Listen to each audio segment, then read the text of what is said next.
Hello, my name is Paul Thornquist, and I'm currently enrolled at GCU in the class EDU-330. In this video of my cultural competence reflection video, I'm first going to go over, what does it mean to be culturally competent as an educator? Um, to me, it's being aware of your students, of your staff members, of parents, step parents, anybody coming into your school, into your classroom, that you, as an educator, as the leader of that little group of them little bodies of children, um, you show that you're not going to be biased towards anybody. It doesn't matter what you think. You're not there to judge them. You're there to teach them. For one, just because their skin may be black, and you're thinking, oh, they're black. All black people are bad. They're in gangs. They're thugs. No, that's not the case. That's not what we do. Um, you know, and it's like saying, oh, I have an Asian little girl. She's going to be so smart. The truth is, she may not be. She may be a little bit rebellious. And right there's the bias that we see on a daily basis. And working in the school system already, I've learned this to be a thing and an issue. And I sit back and I've seen it. I started out as a custodian. I became a classroom aide, and now I'm a bus aide, and I'm currently leaving that and being a bus driver. So I've worked in all these different positions, in the classroom, outside the classroom, but I'm always around these students. And I'm also seeing how teachers treat these students. And to me, it's not right on how some of these people go about it. And with it, it really gets down to me. It's not the way that I believe things should be, you know. And then, the biggest issue now is this transgender,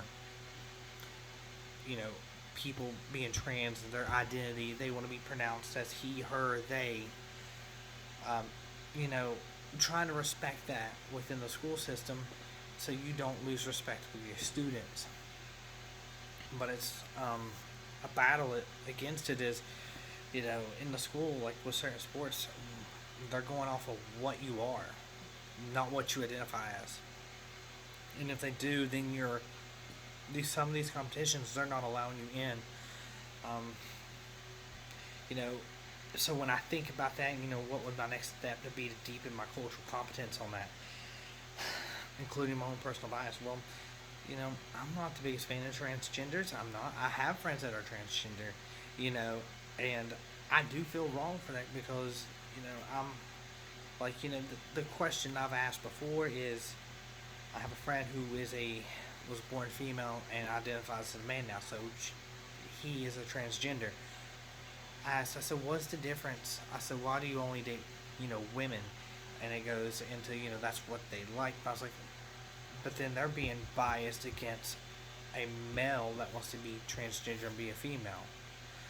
I see nothing wrong if, two transgenders got together, but there's a lot of people who are, if they're one and they're converting to the other gender, that will not date another trans, but they'll be best friends with them. And, and I think about that in the classroom because I know I will be faced with that with kids in school. And